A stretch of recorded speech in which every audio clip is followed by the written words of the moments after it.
মোল্লা ওমরের দল, তালেবান। আপনারা বলেন তো, আমেরিকার বিরুদ্ধে লড়াই করার মতো কোন সক্ষমতা এদের কাছে ছিল? কথা বলছেন না কেন? আরে আপনারা আজকে মাহফিল থেকে বাড়ি গিয়ে ইউটিউবে দেখবেন, এই আফগানি যোদ্ধা যারা ছিল এদের অনেকের পায়ের তলা স্যান্ডেলই নাই, মোবাইল নাই, ইন্টারনেট নাই। প্রযুক্তি থেকে এত দূরে থেকে, প্রযুক্তিতে সেরা, দুনিয়ার সুপার পাওয়ার, এদেরকে দেশ থেকে তাড়িয়ে দিয়েছে। আপনাদের কি মনে হয় নিজেদের সক্ষমতা দিয়ে না আল্লাহর সাহায্য দিয়ে? কারণ আফগানিস্তানের এরা ছিল মজলুম, আর মজলুমের পক্ষে থাকেন কে? আমার ফিলিস্তিনি ভাই বোনেরাও মজলুম। এই মজলুমের পক্ষে 200 কোটি ইমানদার দাঁড়ালে এদেরকে সাহায্য করা আল্লাহর জন্য ওয়াজিব হয়ে যাবে। কিন্তু আমাদের দুর্বলতা, আমরা ঈমান নিয়ে দাঁড়াতে পারি নাই। খুলাসা, সামারি হলো, পৃথিবীর শুরু থেকে আজ অবধি কোন যুগে কোন কালে মুসলমানরা সক্ষমতা দিয়ে তারা বিজয়ী হয়নি। যুগে যুগে কালে কালে মুসলমানরা বিজয়ী হয়েছে যার সাহায্যে। জোরে বলেন তো তিনি কি? এজন্য আপনার ঈমানকে ঠিক করেন। আজকে আমাদেরকে আল্লাহ সাহায্য করছেন না, আমরা নিজেরাই এই জন্য দায়ী। আমাদের ঈমান ঠিক নাই, রাগ করবেন না আপনারা, আমাদের ঈমান এত দুর্বল। আজ জুমার দিনে আমরা ফিলিস্তিনের পক্ষে, ইসরায়েলের বিরুদ্ধে অনেকে জুমার নামাজের পরে মিছিলে গিয়েছি, কিন্তু আসর মাগরিব কাজা করে, এশার নামাজ কাজা করে মাহফিল এসেছি। এমন মুসলমান নাই তো? এজন্য আমি বলি যে যদি অলৌকিক ভাবে আল্লাহ রসুল বা আল্লাহ রসুলের সাহাবীদেরকে জিন্দা করা হতো, আর তারা যদি আমাদের এই ঈমান আমলের অবস্থা দেখতেন, তাহলে আফসোস করতেন আর বলতেন, আমরা বদরে, উহুদে, খায়বারে, খন্দকে রক্ত দিয়ে, জীবন দিয়ে আমরা তো এই ধরনের মুসলমান রেখে যাই নাই। আমরা যখন কথা বলি মিথ্যা বলি, আমরা মানুষকে ঠকাই, আমরা ওজনে কম দেই, আমাদের আমলে অভ্যাস এত খারাপ, আমরা মোবাইলের অপব্যবহার করে নিজেদেরকে ধ্বংসের তলদেশে নিয়ে গিয়েছি। তা আমাদের জন্য আল্লাহর সাহায্য আসবে কেমনে? আরে ভাই, আল্লাহর সাহায্য আসার জন্য নিজেকে ওইভাবে প্রস্তুত করতে হয়। আমার আরেকটা ঘটনা মনে পড়লো, আমি কি বলবো? কনস্টান্টিনোপলের ব্যাপারে পৃথিবীর ঐতিহাসিকরা বলেছেন, পৃথিবী যদি একটা দেশ হতো, সব দেশ মিলে এক দেশ হতো, তাহলে সৌন্দর্যের কারণে পৃথিবীর রাজধানী হতো কনস্টান্টিনোপল। আল্লাহর রাসূল জীবদ্দশায় এই কথাটি বলে গিয়েছিলেন। হাদিসটা শুনেন, লা তুফতাহান্নাল কুস্তান্তানিয়া, অবশ্যই কনস্টান্টিনোপল বিজয় হবে। ফালা নি'মাল আমিরু আমিরুহা ওয়ালা নি'মাল জাইশু জাইশুহা, সেই কমান্ডার, সেই সেনাপ্রধান আর তার বাহিনী কতই না মঙ্গলময় যারা কনস্টান্টিনোপল বিজয় করবে। সুবহানাল্লাহ, কি বাড়িতে গিয়ে বলবেন নাকি? আল্লাহর রাসূলের ওফাতের 800 বছর হয়ে গিয়েছে, সাহাবীরা চেষ্টা করেছেন, তারপরে অনেকে চেষ্টা করেছেন, কনস্টান্টিনোপল রোমানদের হাত থেকে কেউ বিজয় করতে পারেন নাই। উসমানীয় খেলাফতে, যুবক ভাইরা আছে না, ঘুমাই গেছে?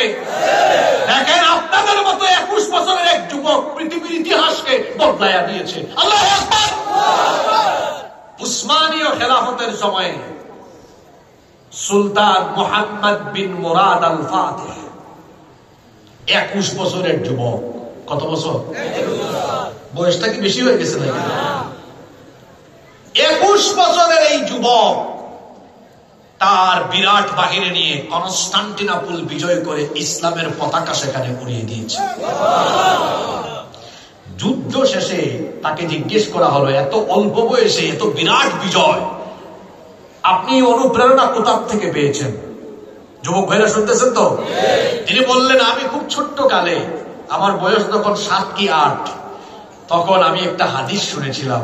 এই হাদিসটা তিনি বললেন, লা তুফতাহান্নাল কুস্তান্তানিয়া ফালা নি'মাল আমিরু আমিরুহা ওয়ালা নি'মাল জাইশু জাইশুহা।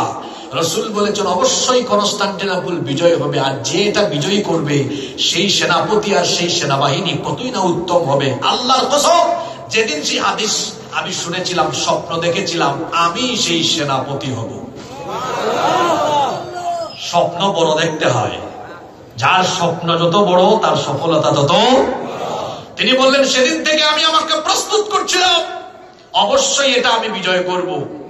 আজকে সেটা বিজয় হয়েছে। সবাই পরামর্শ করলেন বিজয় উদযাপন কেমনে করব। ঘটনা কিন্তু শেষ না, মনোযোগ দিয়ে শুনেন। বিজয় উদযাপন কিভাবে করব। পরামর্শ করে সিদ্ধান্ত নেওয়া হলো রসুলের ওফাতের 800 বছর পরে আমরা এটা বিজয় করলাম, আমরা 2 রাকাত সালাত আদায় করে আল্লাহর দরবারে শুকরিয়া আদায় করব। বলা হলো এটা জামাতে আদায় করব।